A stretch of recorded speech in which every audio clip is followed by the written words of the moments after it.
Okay. All right. Let's see. Where's Flags in the gym. That way. Yeah, we'll have Improvise. no flagging. All right. Well, we're going to start with the Pledge of Allegiance, and we're going to pretend there's a flag right over here. We pledge allegiance to the flag of the United States of America and to the republic for which it stands, one nation, under God, indivisible, with liberty and justice for all. All right, first item of business is electing a chairperson. I will entertain a motion. I'd like to move that Mr. French, you be our chair tonight. Can I hear a second? Second? I second. Second by Teresa. All in favor signify by saying aye. Aye. All opposed. Motion passes. The next item of business is our budget hearing and approval of our tax levy for 22-23. For that, I ask Chris to approach the podium. Okay. Does everybody have a packet? Everybody got the, did you get one, Mr. Crawford, back there too? Okay.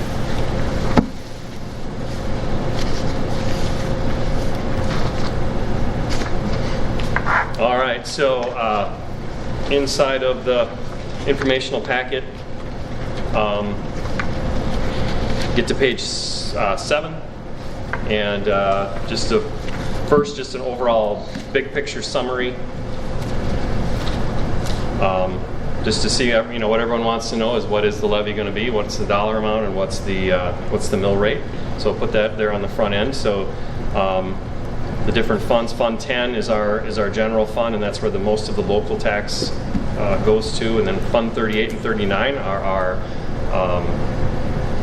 our referendum and what's the word I'm looking for? Basically, our paying off our debts, that we have. And then Fund 80 is our community service fund, so that's a small tax assessment there. So I'm going to review with you the overall budget, but what we'll be asking for is $2,658,836 tax levy, and you can see the mill rate for the last couple of years. And for this year, we're proposing for 22-23 a 9.27 per thousand mill rate is what we'll be proposing. The bottom chart there too, just again, big picture reminder to all of our people, all of our electors, that the vast majority of our budget money, the vast majority of our revenue comes from state sources.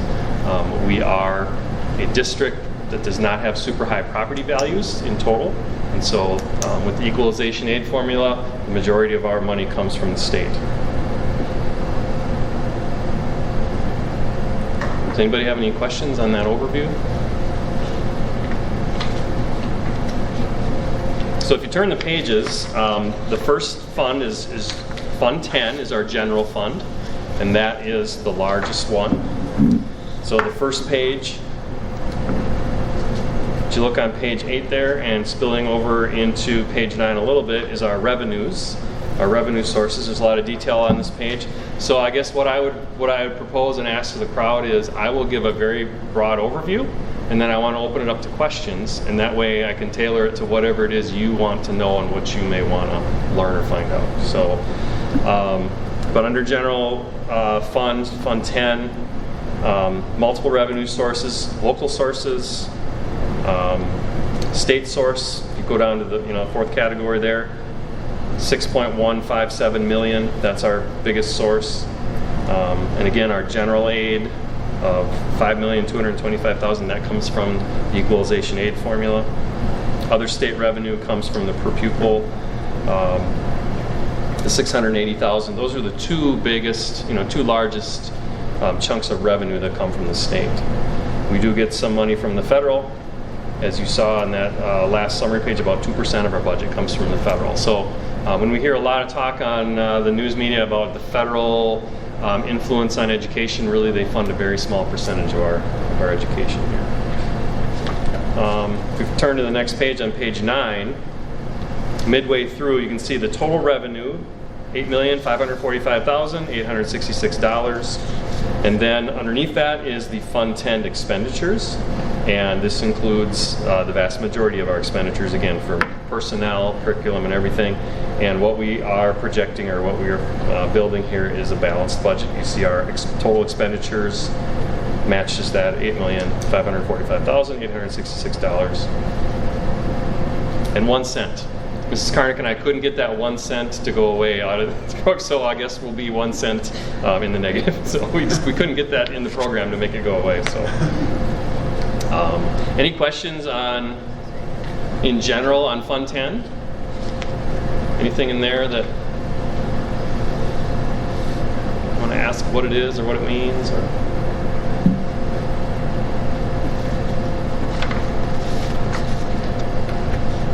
If we turn to page 10 then, the next fund, Fund 21, this is our activities fund. So this is activities like, whether it be student council or cheerleading or ski club or whatever. So this is where it's the income comes from local sources. So it's money in and money out every year. So this is not something that the district contributes to. It's kind of a flow through fund. So it's our activities fund.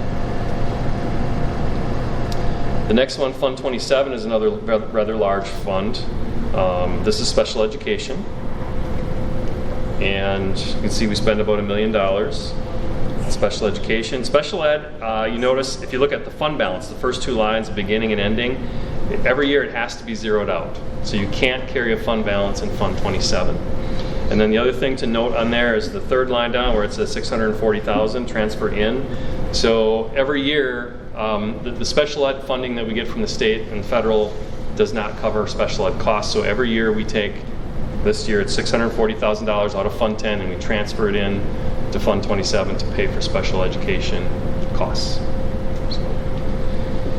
So we're budgeting $640,000 as our projection. So the revenue, just over $1 million. If you turn the page, you can see the expenditures for Fund 27. This does involve personnel, so that, special education personnel. And again, we project a balanced budget there. And again, this is a budget, it's a projection. Things may change, but this is the projection that we plan. This is our plan. The next section is our debt service funds, so Fund 38 and Fund 39. So this originates from our projects from 2013-14. So Fund 38 is non-referendum. So this was the energy exemption, state revenue exemption that we have. So as you can see, that's, well, and they don't break it up in this, the way this document from the state is, they don't break it up into the two parts, but one of them is about 400-some thousand, one of them is about 500-some thousand. Fund 39 is our referendum debt service. So that is in 2013 when our district passed a referendum to fund the remodeling projects for the elementary and the high school. So both of those, 38 and 39, are related to the remodeling projects of the elementary school. And we also did some things in this building too.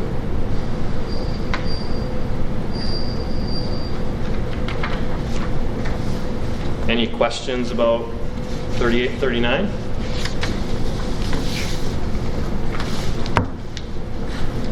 On page 12, Fund 46, this is capital projects. So this is for facilities use only. So this was about 5 or 6 years ago. The state allowed us as a school, all school districts, to have this fund, Fund 46. So this was created, and it's been a great benefit.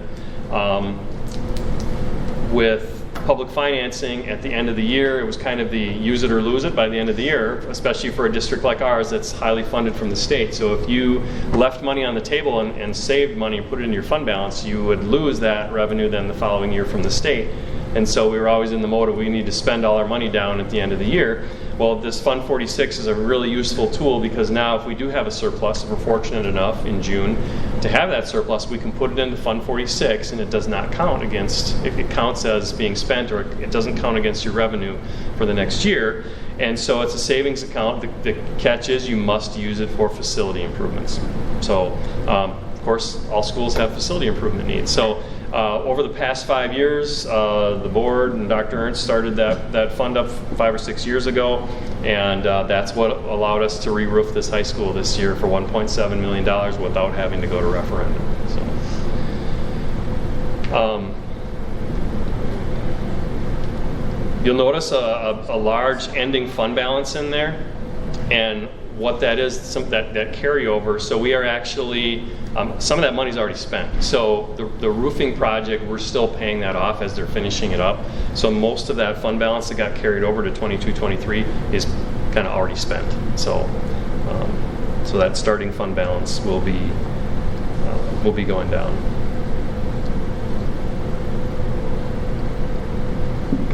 Another thing that I guess I should back up. So Fund 38 and Fund 46, one thing that we are budgeting for, which is itemized in here, is that we are planning to add, we have budgeted a $50,000 deposit or a transfer into Fund 46 and into Fund 38 at the end of the fiscal year next June. Fund 50 is the food service fund. And most of the revenue here comes from, you know, the meals that we serve. And in a normal year, quote unquote normal years, this would be the money that families pay for their lunches. That would be our revenue. Our revenue, though, also is the source is the federal government, the federal lunch program.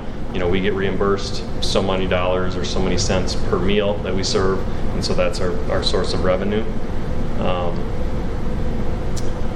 We do have a pretty sizable balance in there to start the year. One thing that we are doing, though, is we are purchasing or having installed this week a new dishwasher here at the high school. So it's a pretty large purchase, about a $45,000 purchase. So that fund balance will go down a little bit, because actually they want us to reduce that fund balance a little bit in our food service. It's a little bit of a guessing game this year. The last 2 years we've had free meals for all kids.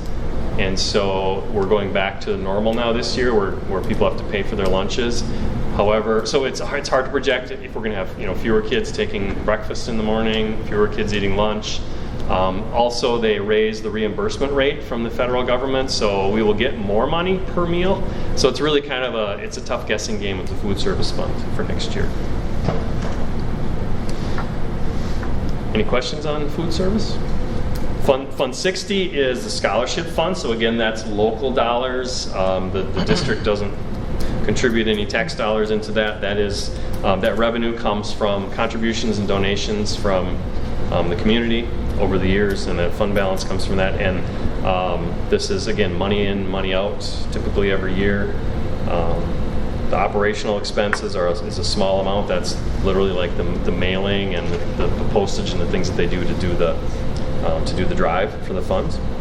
And the scholarships, that's expenditures that are paid out every year. Fund 80 is community service or community education. The biggest parts of this are Junior Warriors, our before and after and wraparound child care program. That's a big part of that. Community education program, which community ed has shrunk and not been super active the last couple of years with COVID. So we hope to reassess and see what is our vision for that program going forward. Community theater also runs its funds through this too as part of community education. So that's Fund 80.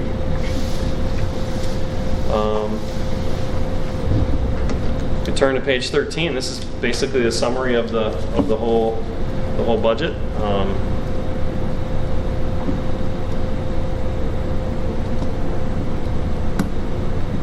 To read it out loud to you, but I don't know if you have any questions as far as our total expenses, transfers.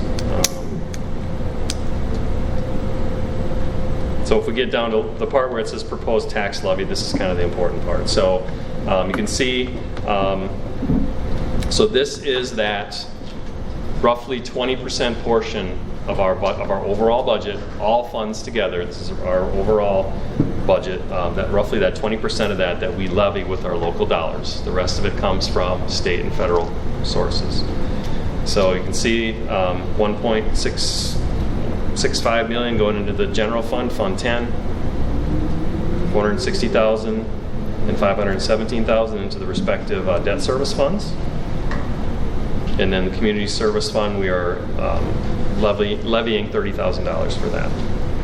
So you can see a total levy of $2,658,836, which is slightly down from last year. One thing to note, if you're looking at the comparisons of the year, you might say, okay, so I'm going to talk about the referendum here in a minute. We just passed a big referendum, so how is it that we have, a lesser budget? If you look back at last year in 21-22 and you look at the referendum debt service, you can see that we levied a large amount on Fund 39. So that was done strategically the last couple of years. So what we did is we over-levied because we had the authority to do that. We over-levied more than the minimum of what the payments were required. But we did that in order to, first of all, keep our levy flat and consistent, so it's not going up and down like a yo-yo. And that also strategically allowed us this year now, that $800,000 referendum, we're no longer going to over-levy the $600,000 that we over-levied for debt service, and so that keeps that balanced out and smoothed out so that it's not we're able to deliver on what was stated, which was if we pass this referendum, we can pass it without having our local tax levy go up. So it was some good strategic planning that went on with our board and our superintendent. So the proposed tax levy is 9.27 per thousand. Again, slightly lower than last year. The thing that I want to stress is that all this is proposed. All this is projection. It's the best estimate given the information that we currently have. It definitely will change. So the factors that aren't known yet are our pupil count. So that comes from third Friday count in September. So we will know actually how many students we have. So the money that we get from the state from the equalized aid formula comes from student numbers. So how many kids do you have in your buildings?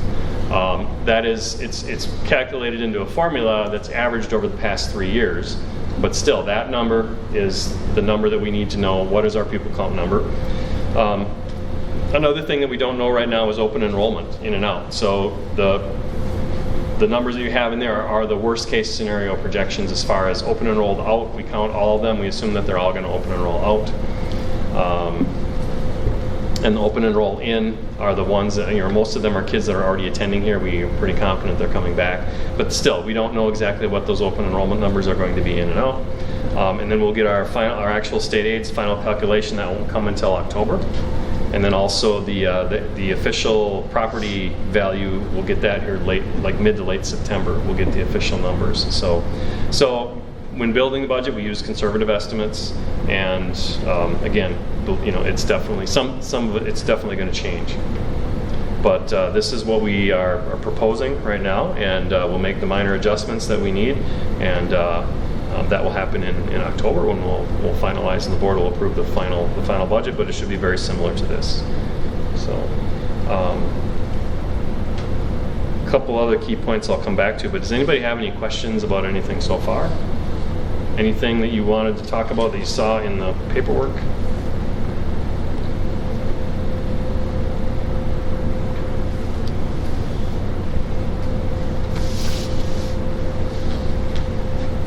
So the big key points right now. First of all, our big development is our referendum that was passed by our voters last spring. So April of 2022. So facts about that: it's a recurring referendum. It never has to be renewed. It goes on. It's $800,000 per year. So we are not borrowing any money with that approval of that referendum, and instead it allows us to exceed the revenue limit, the revenue caps that have been in place since the 1990s. So we have been a low spending district, and that's based on us. We were fiscally responsible back in the 80s and 90s.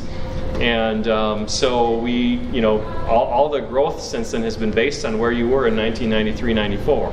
And so we've been a low spending district all these years, and we've had excellent fiscal management for many, many years, but it just hasn't met the needs. The increases have been modest and haven't met the needs of our district, and so it was time. We were one of only 2 districts, I believe, in CISA 11 that had not yet passed an operational referendum.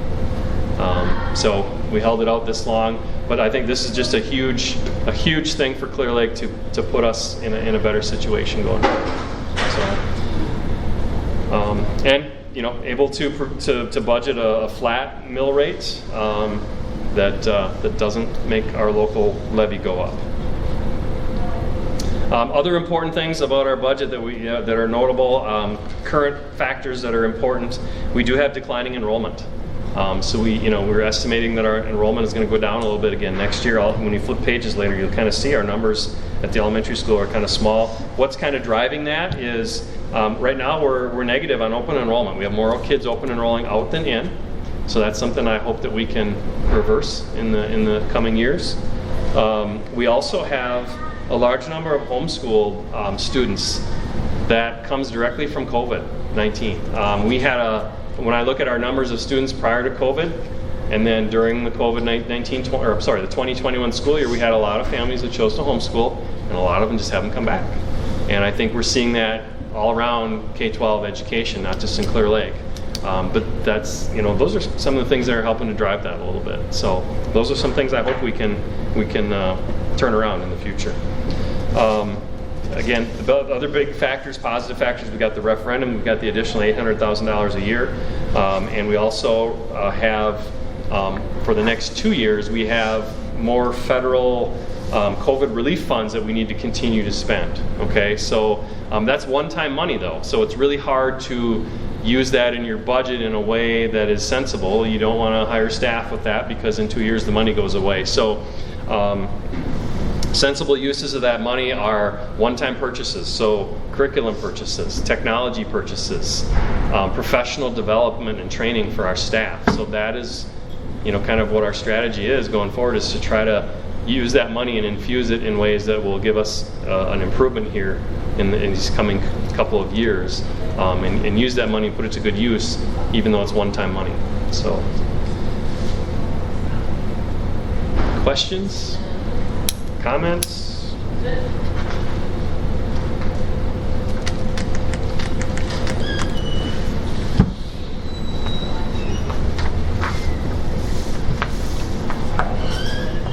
So I guess hearing none, I guess the question at hand here is whether our electors present would approve a projected mill rate of 9.27 per 1,000 next year. And I think I need to probably step aside to let the chair probably take that motion, right, Chris? Yep, well, thank you, Chris.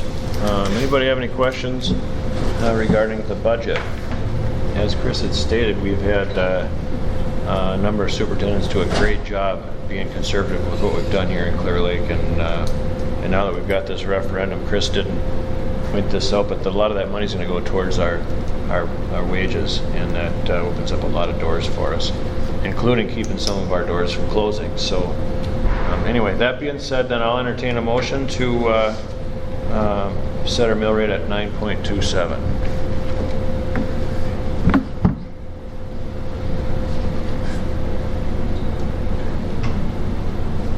I'll make a motion that we set our mill rate at 9.27. Do I hear a second?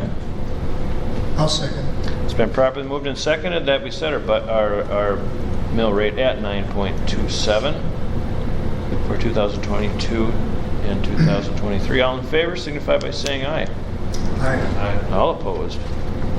Motion passes. The next item of business is the school board salaries for this upcoming year. Does anybody have a notion to make a motion?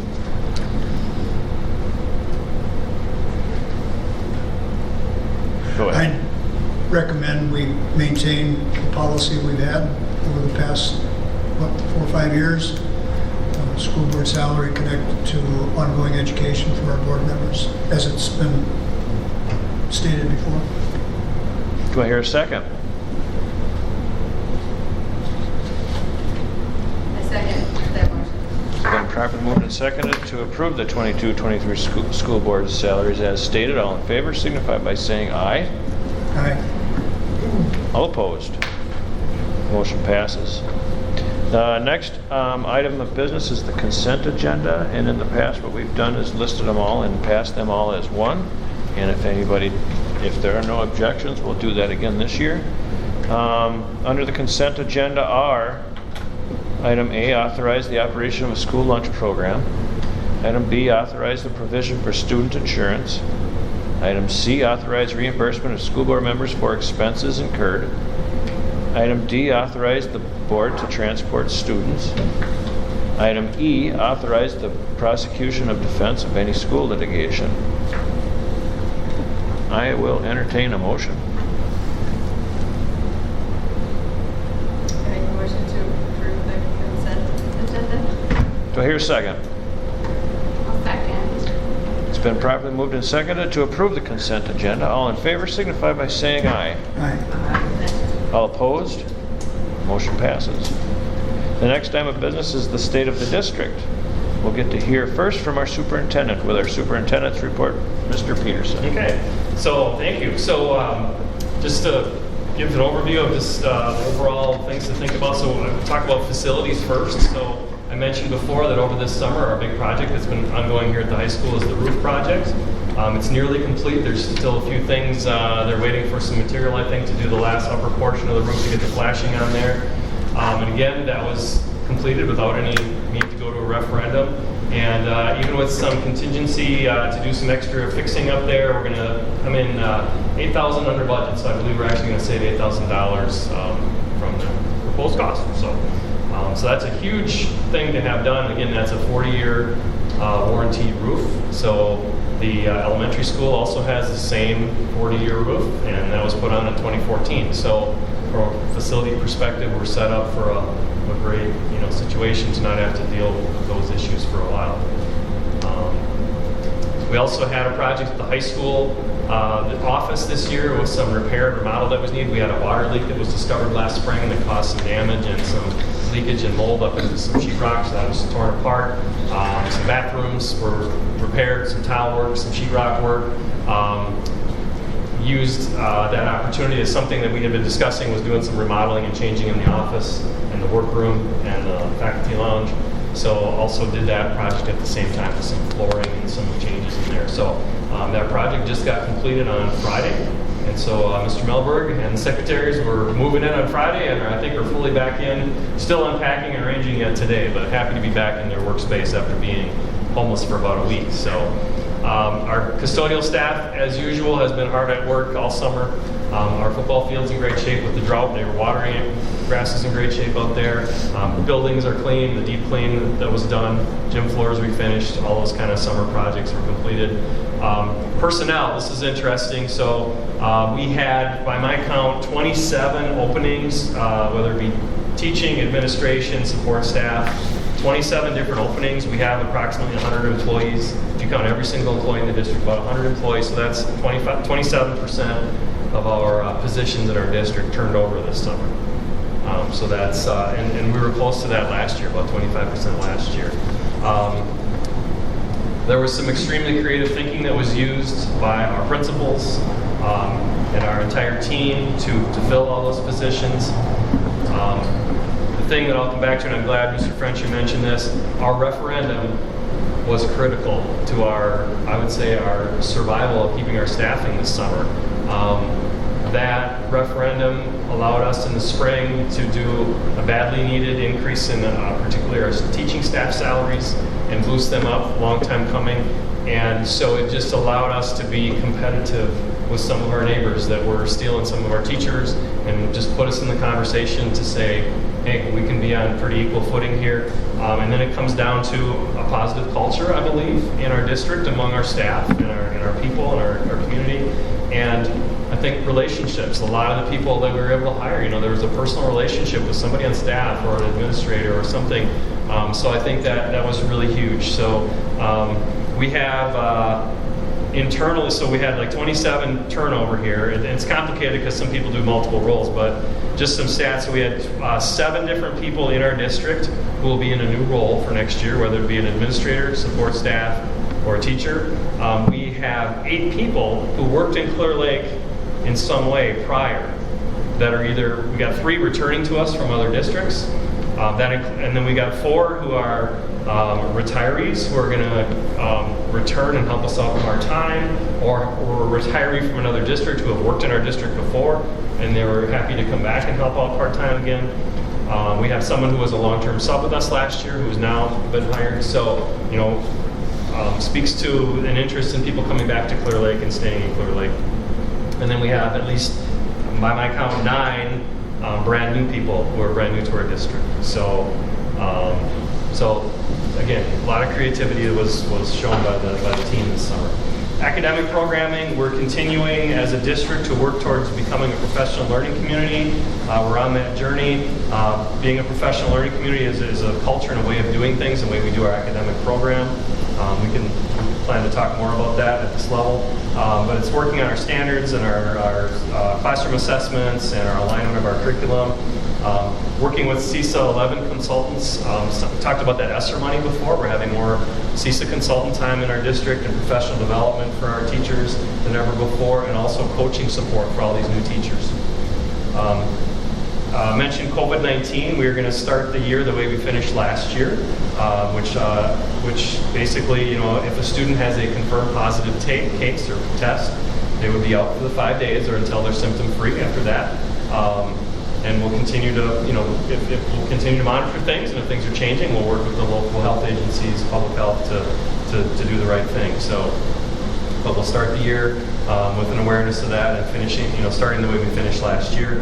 Athletics and activities are underway. We've had some football games. JV just had a game out there that they won. Varsity won on Friday. Volleyball's at a scrimmage tonight. Cross country has a meet later this week, I know.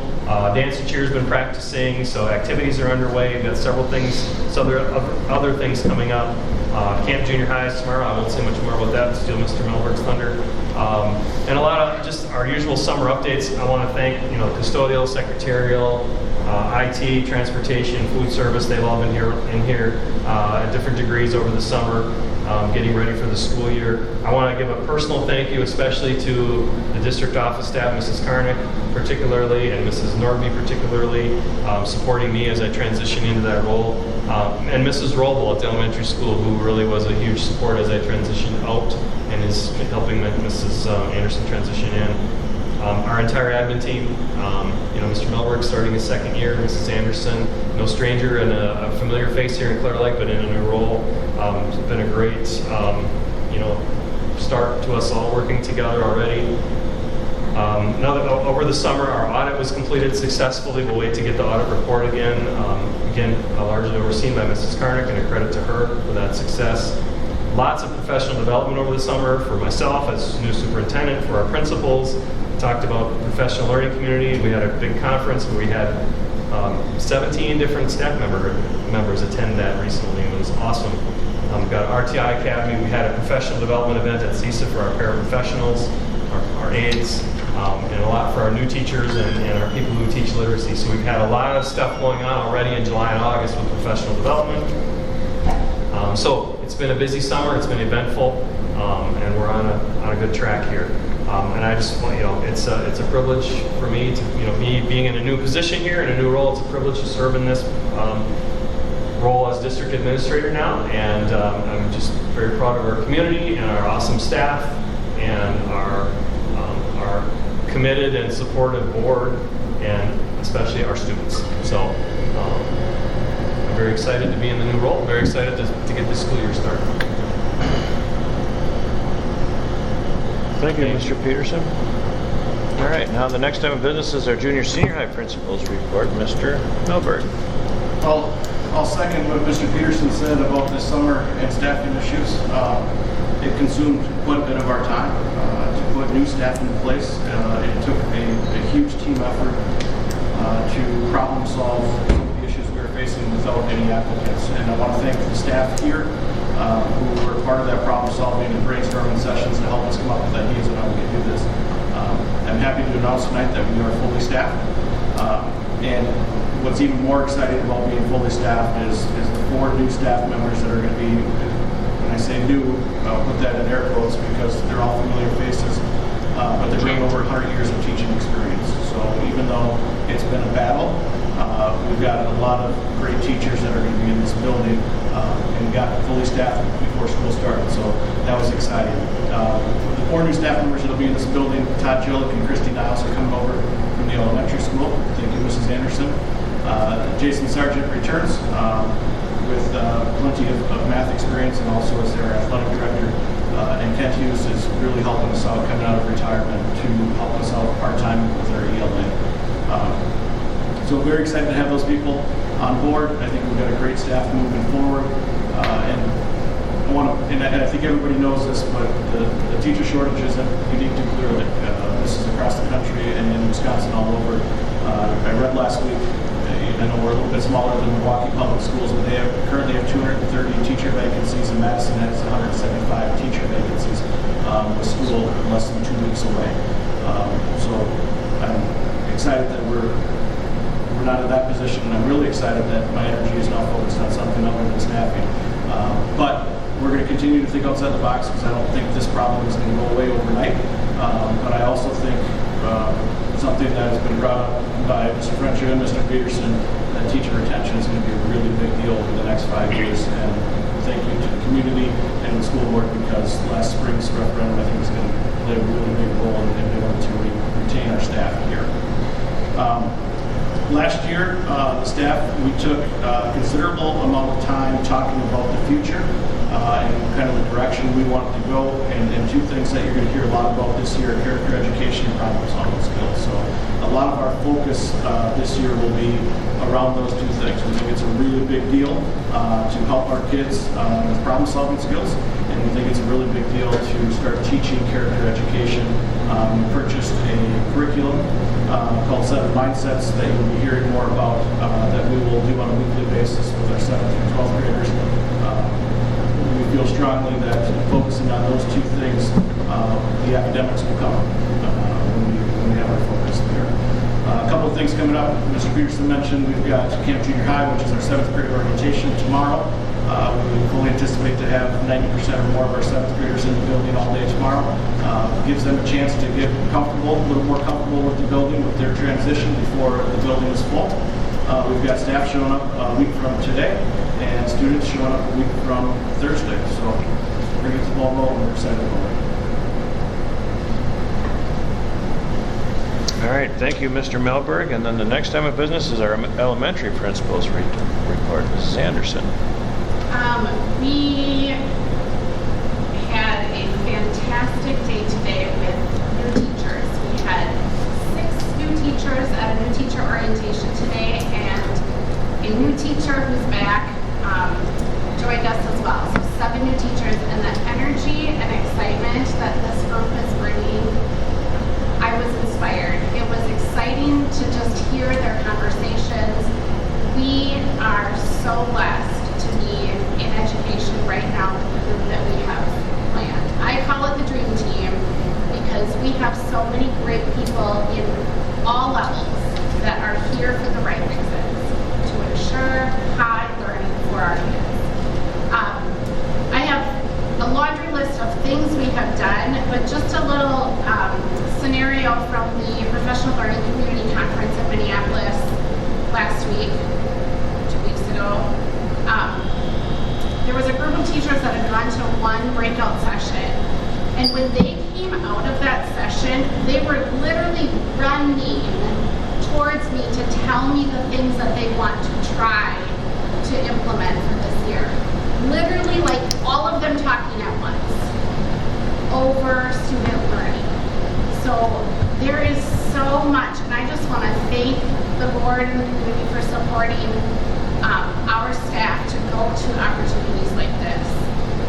17 excited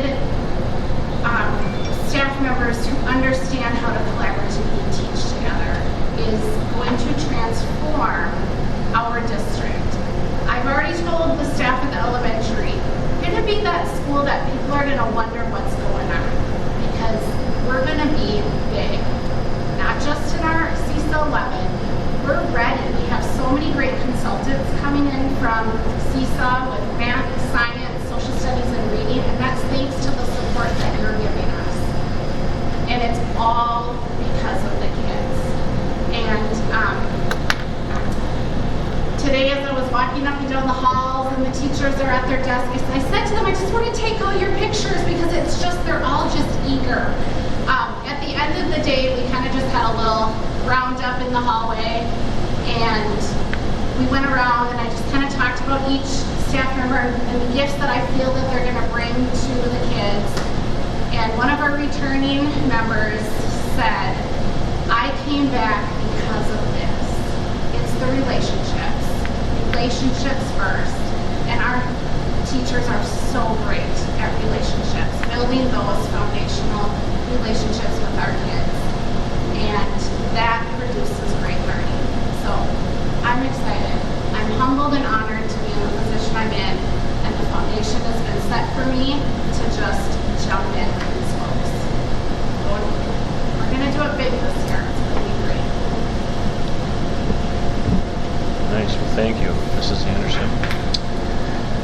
The next item of business is to authorize the board to set a future annual meeting date. So I will entertain a motion for the board to set a future annual meeting date. I'll move to do that for the board's discretion on the future annual meeting. Second? Second that. It's been properly moved and seconded for the board to authorize to set the future annual meeting date. All in favor signify by saying aye. Aye. All opposed? Motion passes. The next item of business is adjournment. I will entertain a motion to adjourn. I make a motion to adjourn. Second. Been properly moved and seconded that we adjourn. All in favor signify by saying aye. Aye. Aye. All opposed? Motion passes. We are adjourned. But I want to say one thing too here.